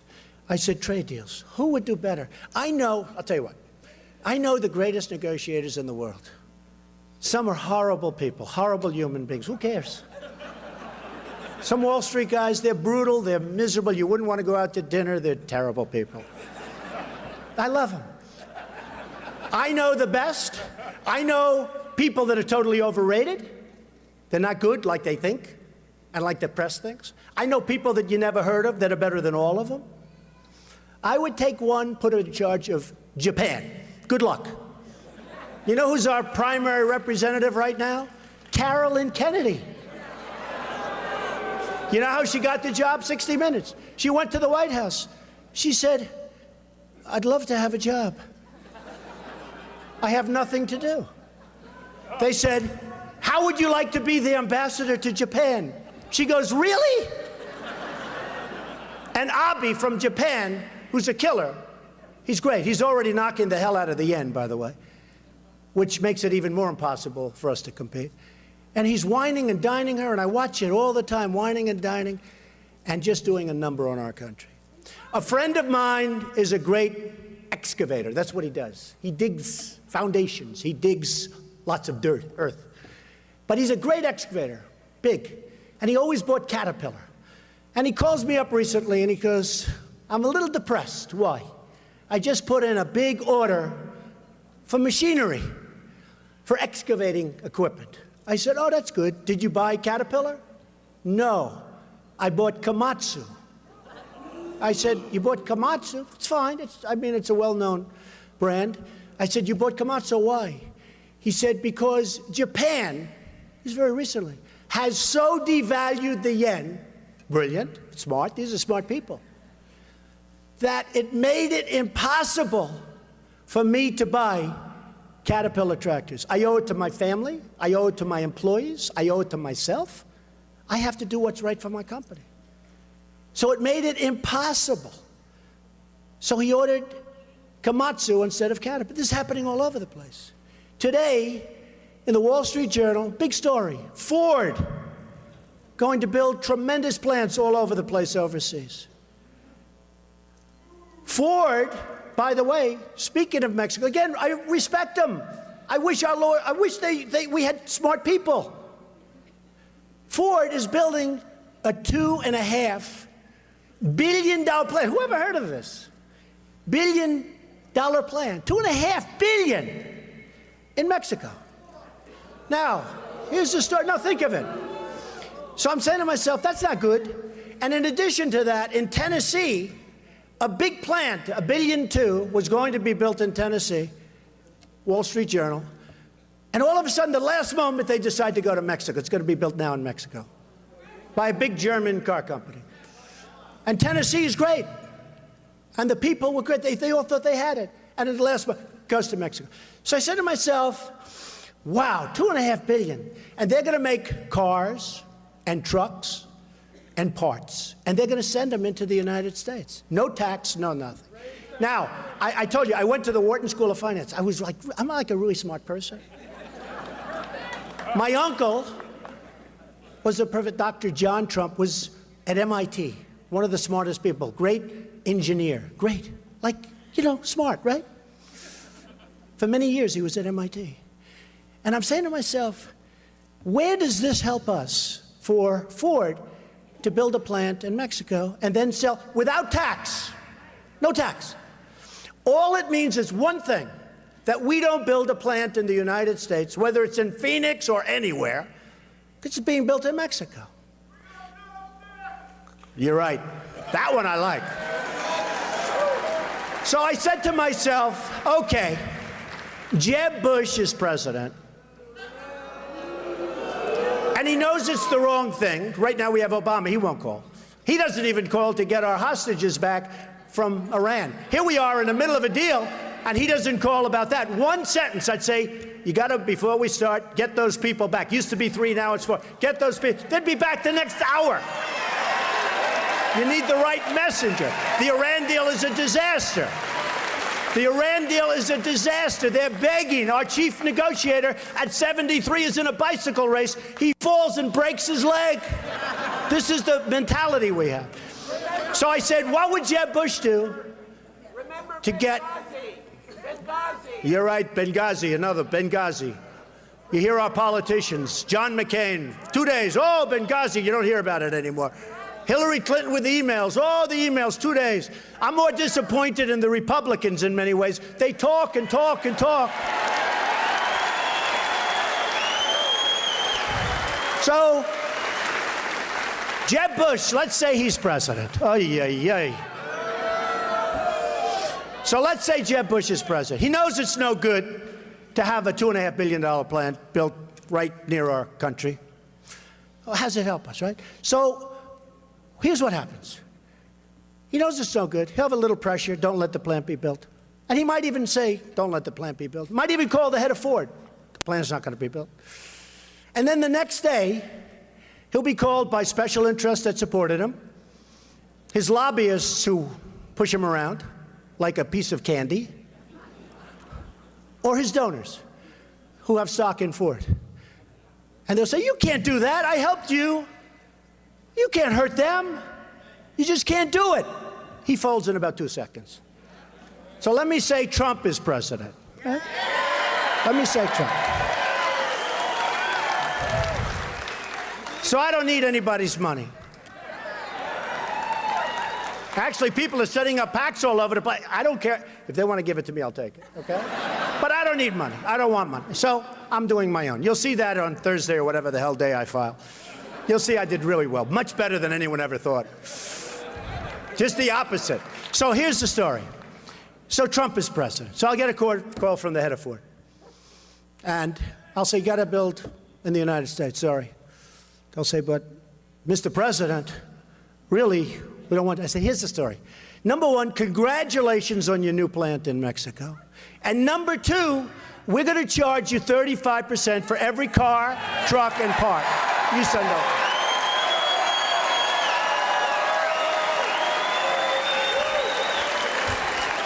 And here's what would happen. Here's what would happen. Now, this isn't like 99% sure. This is 100%. In fact, you know the negotiators, the killers that I told you about, these bad people? I wouldn't even bother calling them because this is too easy. I can just do this, like, you know, with a couple of phone calls. So here's what would happen with Trump. I will get some calls. He will say, Mr. President, this is terrible. Please, please. Sorry, can't do anything. Sorry, I don't care. I want you to build here. I want jobs in the United States.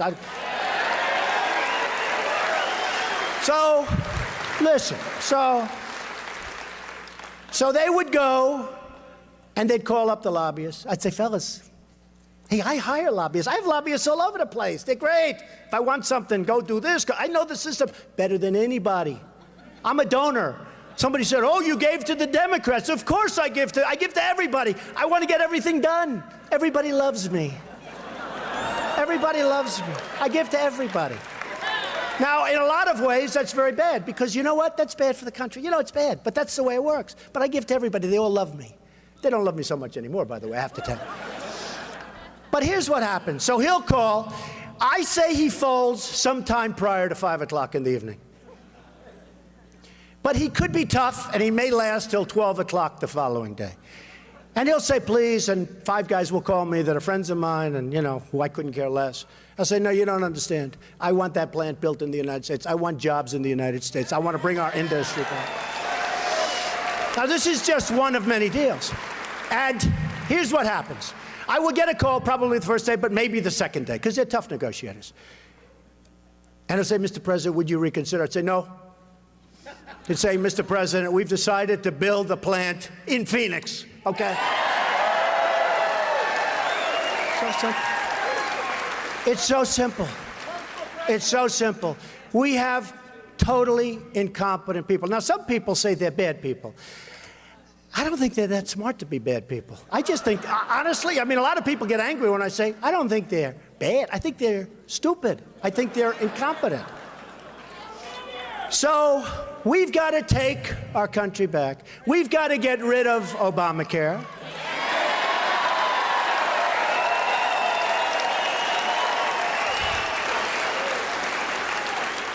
We've got to repeal it and replace it with something good. And we have to take care. You know, I know this doesn't sound very conservative.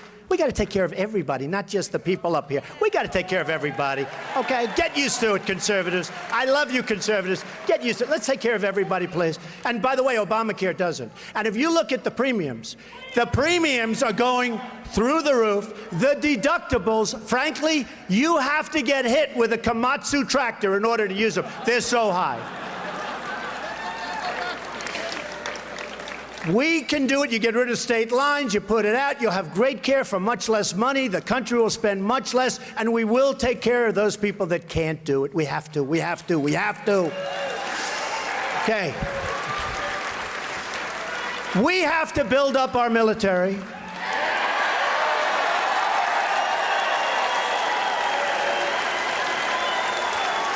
I'm in the real estate business, as many of you have heard. You'll see that in couple of days, by the way. I'm in the real estate, and all the time I get listings. A base is for sale, a naval base, a army base, a marine. They're always I said, how many bases are there? All the time I'm getting these listings for bases. I said, what are we doing? We are hated throughout the world. China is building in the South China Sea, islands. We can't do that because we would not be able to get an environmental impact statement. Can you believe? We'd go through 25 years of being sued by the environmentalists. And by the way, I hate to say this, I've been given many, many environmental awards. I get a lot of environmental awards. But we have to take back the heart of our country. We have to do something special. We have to bring back, and let me tell you, in bringing back our military, we have to do something else. We have to take care of our veterans, because our veterans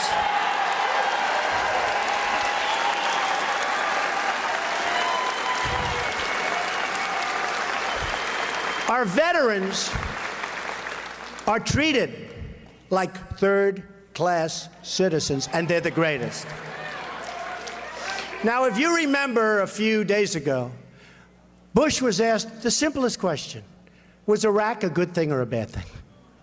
He couldn't give an answer. Took him 5 days before he said it was bad. Now think of this, 5 days. How can you have a guy like that negotiating for 5 days? It took him. And finally he said it was bad. Okay, could have done it like in the first 3 seconds. But it took him 5 days. And if you think about it, we spent $2 trillion, lost thousands of lives, thousands. We have wounded warriors who I love all over the place, all over. They're amazing, I mean, amazing people. So we have wounded warriors all over. We got nothing. And today, Iraq is meeting with Iran to do some kind of a merger. So in 2004, in Reuters, anybody from Reuters back there? I'm sure they are. There was an article in July of 2004. Trump said, don't invade Iraq. Now, I am more for the military, and I am the most militaristic person in this room. I would have a military that's so strong that we would never have to use it, because people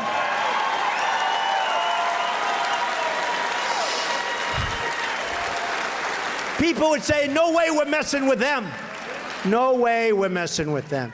And I'd get along with Putin, and I'd get along with China. You know, China, largest bank in the world, is in China. They're my tenant. I just renewed their lease. No, it's true. Who speaks worse about China than me? Now, I do it out of respect.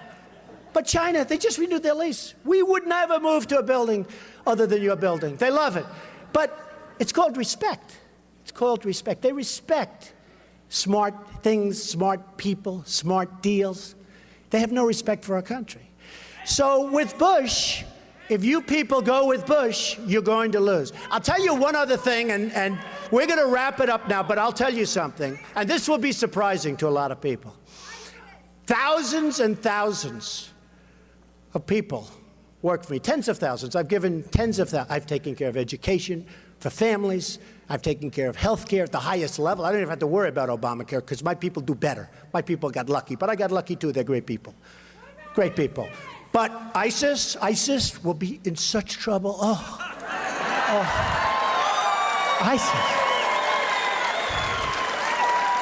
ISIS, believe me, they will be in such trouble. You know the problem, I have to say this. So, we're fighting wars, and we're backing all these stupid people that, honestly, I don't say they're stupid, they don't care, like the Iraqis. They have no love for the country. The leadership, there is no leadership, but let's assume they're all thieves. They're all terrible people, 100% corrupt. So we send to one of our so-called allies 2,300 Humvees. Now think of this. Normally you'd say like 3. How many are there? We sent 3. These are armor-plated Humvees. You can imagine what they cost. They don't even report it because it's probably so high that, it's another scandal, like the $5 billion website for Obamacare, right? So, which never worked and still doesn't work. So we send 2,300 Humvees. One bullet is fired in the air, and the people we gave the Humvees to flee, and the enemy takes them over. And they're better than the ones that our boys and women have because they were the best. They're gone in one day. Remember Yemen, how we had the victory, the big victory? It turned out to be a false victory because a few months later, it was gone. If you think that those people, if you think that they want Yemen, take a look at a map with that long, beautiful border along Saudi Arabia. They want the oil. Do you remember when I said, and I get a lot of credit for this, they said, he's one guy, and I'm a very militaristic guy, but he's one guy that said, don't do Iraq, because you'll destabilize. And then Iran will take over, and then somebody else worse than Saddam Hussein will take over the rest.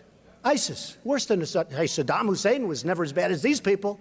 These people are brutal. They're chopping off everybody's heads, especially if you happen to be Christian. They chop off your head. They dunk people with a cage. Did you see that? They dunk them and drown them. These people make Saddam Hussein look like a choir boy. Okay? And I said this in 2004. We're going to lose you. Okay. So now Bush goes in and he makes a mistake, and then Obama, frankly, might as well have stayed there, but okay. But he made a mistake too. And I said, keep the oil. Do you remember that? And everyone said, you can't keep the oil. It's a sovereign country. You can't keep the oil. I said, keep the oil. We're in there now. You blew it. You shouldn't have gone in. And every other candidate is fleeing. They're all trying to say, well, they didn't know. There was intelligence said this. They all said do it. I'm the only one that said no. I'm the only one that said no. Keep the oil, I said. I've been saying this for 2-3 years. Don't leave. Keep the oil. Because if you don't get it, Iran will get it or somebody else is going to get it. So here's who has it. Iran is taking it, and ISIS has it. And ISIS now is building a hotel in Iraq. They're competing with me. You believe it? They're renovating this building. They're building a hotel. They're wealthy. They have the oil. And I said, keep it. And great criticism. Trump said, keep the oil. Well, that's a sovereign country. Isn't that a horrible thing to say? These are stupid people we have leading us. So, ISIS, believe me, I would take them out so fast it would be. Have to do it. Have to do it. See, I think they overplayed their hand. I actually think they made a big mistake. When they started, like you take James Foley, so great, such a great guy. I got to know his parents. And when I met the parents, they're very interesting. Joe McQuaid from New Hampshire, who's an amazing guy, said, would you come up and make a speech? And I made a speech about, sort of like I'm doing today. And it was in honor of James McQuaid. That's the union leader up in New Hampshire. And I made this speech, and these parents are incredible. So think of it. They did the beheading, and then they've done other, and I said, they're making a big mistake, ISIS. Because if they wouldn't have done that, and if they wouldn't keep doing it, we wouldn't have cared. We could have been gone. But you can't. Now, when you see what they're doing, you can't. Had they not done those things, the level of violence, we're like living in medieval times. You know, when you hear medieval times, you always think we're all civilized. It's a jungle. It's horrible out there. But when they started doing the beheadings, they really, I think they made a mistake. But not with Obama, because he's weak and he's ineffective, and he's not respected. Not respected. So here's the problem. Here's the kind of deals we make. James Foley is dead. Great guy, amazing parents. We have Sergeant Bergdahl, a traitor. Right? So we negotiate for Sergeant Bergdahl, a no-good traitor. 6 people were killed trying to find him. 6 young, in this case, men, went out to try and get him. 6 of them never came back. 6 people died. And we have Sergeant Bergdahl. And here's our deal. This is just like the stupid deal that we're making with Iran on nuclear. This is just like everything else we do. The deals we make with China, the deals we make with Mexico. We don't know what we're doing. So we get Bergdahl, a no-good traitor. And frankly, I renegotiate deals every once in a while, not too often. But I'd send them back. And if they don't want them, send them back anyway. I want to renegotiate that. They get 5 killers that are right now back on the battlefield trying to kill everybody, including the people in this room. And these were the 5 people that they most wanted. So I call Obama the 5-for-1 president. Who would make that deal? Now, I don't think it's because he's a bad person. Some people say bad person. I just say, who would make a deal like this? But these are the same deals that we make with all of these other countries. When I look at Japan, I just got over from Los Angeles. We had a tremendous crowd there, too. We had a tremendous crowd. And we had a big one in Las Vegas this morning. But when I look at these massive boats, I've never seen boats like this. The biggest boats with cars coming from Japan. And then we can't sell corn. We can't sell beef. It's peanuts. We can't sell beef. So we do about 20% to their 100%. So I had an idea on the way over. I said, tell Japan, that's okay, everything's fine. We're going to cut your orders down to 20%. Let it match. Let it match. Simple deal. Simple deal. And I had another idea that's also very simple. When Mexico, and you remember, when Fidel Castro took over, he opened his prisons, and he sent everybody over to the United States. And we accepted them. And it was hell. But we didn't send them back, we accepted them. In a much, much, much more sophisticated way, Mexico's doing that to us. Because why would they want to have a prisoner like these 2 horrible people that hurt so badly, destroyed, but hurt so badly, the Shaw family and Kate's family? Why would they want to have them in jail for 40 years paying for it? So I had an idea. They should have had him. The one with Kate came over 5 times. In my opinion, he was pushed out by Mexico. They don't want him. They don't want to take care of him. Why would they want to take care of him? And believe me, Univision, which I'm suing, by the way, for $500 million because they broke a contract. But Univision is doing the work of the Mexican government. And I don't blame the Mexican. I respect Mexico. I don't blame the Mexican government. I just wish our people were smart. They're really smart doing that. They're sending them to us, and we're either putting them in jails or letting them go free, which is even worse. But we have to do something. So I had an idea. I said, every time an illegal comes to this country through the border, because Mexico is pushing them over, remember that. And by the way, unbelievable people are coming. A lot of people that are illegal are great people. Just let's get it straight. They don't want to give it straight. Because the press are liars. They're terrible people. They're terrible people. Terrible. Not all of them, but many of them. But here's an idea. So Mexico is sending lots of people. And by the way, they're coming from all over the world, including the Middle East. Why not? come on in. We're stupid, we'll take care of you, we'll pay. You get sick, we'll take care of your hospitalization. What kind of a plan do you want? So I had an idea. I think it's good. Every time Mexico really intelligently sends people over, we charge Mexico $100,000 for every person they send over. Now, they make so much money that that's peanuts. It's not a lot. Could have made it much higher, but I'm nice. I'm in a good mood today. We charge Mexico $100,000 for every person. You'll see that it'll start to stop because that starts to add up. It starts to add up. We have to secure our borders. We have to do something to take back our country.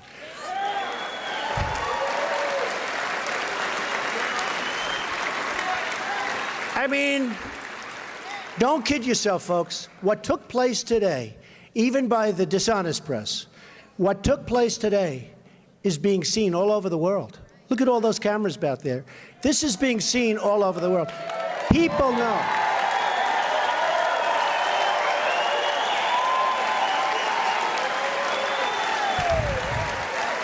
You know, it's a term I haven't heard for years, but I was thinking about it today. Thank you. It's a term that I haven't heard for years, but I really think it applies now more than maybe ever before, and that's the term, the silent majority. Have you all heard that? You don't hear it anymore. You don't hear it. When people start cutting up their credit cards at Macy's and won't go to Macy's anymore, when all of these things, and that's a big story, but nobody wants to write it, that's fine, I don't care about me. But when you see the kind of power that the silent majority has, and the silent majority is a problem. They want to go out, they want to lead a good life, they want to work hard, they want to have their family, they don't want to be involved in coming here and waiting on a line for hours and hours and coming in and listening to Trump.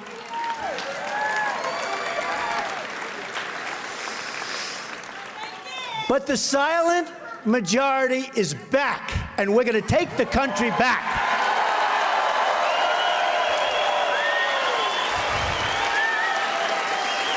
And we are going to make America great again.